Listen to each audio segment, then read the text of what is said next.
I got so much motherfucking design on right now. Assalamualaikum warahmatullahi wabarakatuh. Di sini saya Buat Gaji, saya akan menjelaskan tentang Ibu Megawati pada saat dia menjabat sebagai presiden. Masa pemerintahan Ibu Megawati adalah fase di mana Indonesia mengalami pasang dan surut dalam berbanyak hal. Ada yang menguntungkan dan ada juga yang merugikan. Lantas seperti apa sih Indonesia pada saat Ibu Megawati menjabat sebagai presiden? Nah, kita tanya-tanya. Let's go. Kita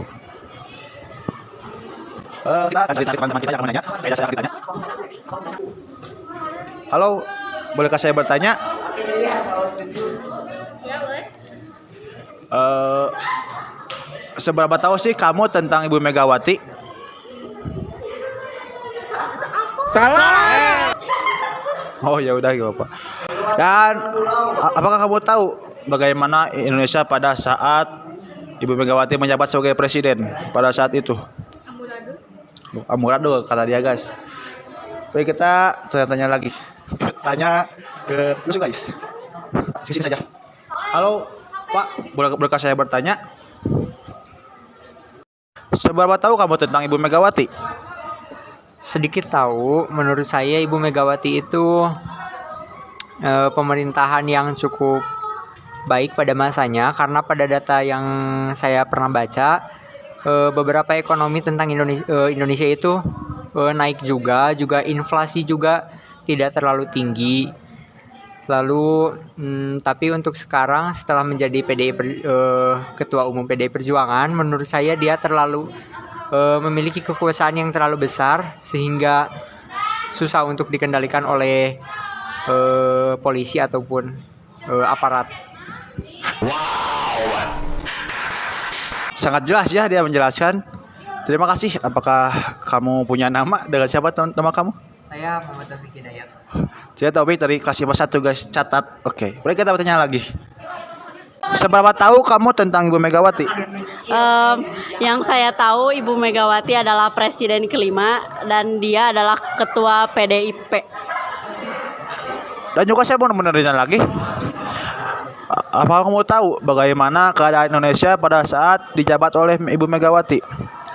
Untuk itu saya kurang tahu karena waktu itu saya belum lahir. Oh iya. Oke. Thank you, terima kasih. Kita akan bertanya lagi kepada yang terakhir ya guys. Kita bertanya kepada dengan siapa? Nama kamu? Bunga. Nah, Bunga. Seberapa tahu kamu tentang Ibu Megawati? Setahu saya Ibu Megawati itu mantan presiden yang kelima dengan melambangkan Apa yang disebut itu? PDI. PDI. Oh, mungkin dia nervous ya guys, dia malu-malu guys. Dan apakah kamu tahu bagaimana keadaan Indonesia pada saat dijabat oleh Ibu Megawati? Tidak tahu karena saya belum lahir. Oh, ternyata jawabannya sama seperti yang lainnya ya guys. Dan mari saya akan jelaskan tentang Ibu Megawati. Di sini saya akan menjelaskan tentang Ibu Megawati dan bagaimana keadaan pada saat Ibu Megawati sedang menjabat presiden di Indonesia. Pertama, Ibu Megawati nama aslinya adalah Megawati Soekarno Putri.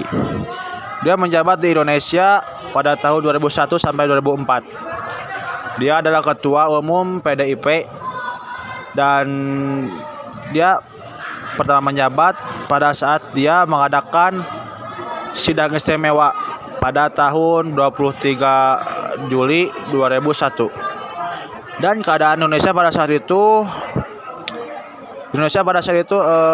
sangat memprihatinkan karena untungnya sedikit dan ruginya banyak sekali. Seperti banyaknya rakyat-rakyat yang menderita karena kurang perhatian dari pemerintah. Mungkin itu yang saya tahu. Kebijakan Megawati di dalam bidang politik yang pertama mengeluarkan undang-undang baru Yang kedua, pembentukan kabinet gotong royong. Kabinet ini memiliki 5 agenda utama, yakni 1. Membuktikan sikap tegas pemerintah dalam penghapusan KKN. 2. Menyusun langkah untuk menyelamatkan rakyat dari krisis yang berkepanjangan. 3. Meneruskan pembangunan politik. 4. Mempertahankan supremasi hukum dan menciptakan situasi sosial kultural yang kondusif untuk memajukan kehidupan masyarakat sipil. 5. Menciptakan kesejahteraan dan rasa aman masyarakat dengan meningkatkan keamanan dan hak asasi manusia. Yaitu pada tanggal 10 Agustus 2001 sampai 20 Oktober 2004, yang dimana jumlah pejabatnya yaitu 36 orang. Yang ketiga, berdirinya KPK yaitu di bidang Kabinet Sosial Budaya. Dan yang terakhir, Dekdiknas telah menekrat 4.150 guru baru untuk persiapan ditempatkan di Aceh dan menyiapkan sekitar 3.000 guru aktif dari daerah lain untuk mengajar di bidang politik di seluruh Aceh. Kebijakan di bidang ekonomi. Yang pertama, privatisasi BUMN, menjual perusahaan negara di dalam periode krisis dengan tujuan melindungi perusahaan negara dari intervensi kekuatan-kekuatan politik dan mengurangi beban negara. Hasil penjualan itu berhasil menaikkan pertumbuhan ekonomi Indonesia menjadi 4,1%. Namun kebijakan itu banyak memicu kontroversi karena BUMN yang diprivatisasi dijual ke perusahaan asing seperti Indosat.